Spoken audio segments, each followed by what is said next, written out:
জামাত প্রথম কথা হলো আমি রণাঙ্গনে ছিলাম, রণাঙ্গনে সরাসরি যুদ্ধে ছিলাম। আমি রণাঙ্গনে দেখেছি জামাত শিবিরের লোকেরা আমাদের বুকে গুলি চালাচ্ছে পাকিস্তান আর্মির পাশাপাশি।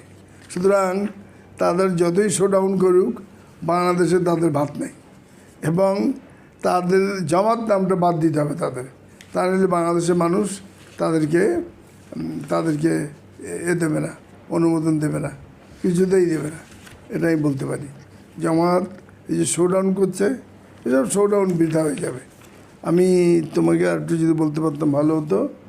সেটা হলো যে যেসব দেশ মুক্তিযুদ্ধের মাধ্যমে স্বাধীন হয়েছে, Rhodesia, Algeria, Vietnam, south Africa, Congo, এসব দেশে কিন্তু যারা মুক্তিযুদ্ধের বিরোধিতা করেছে তাদের কিন্তু 10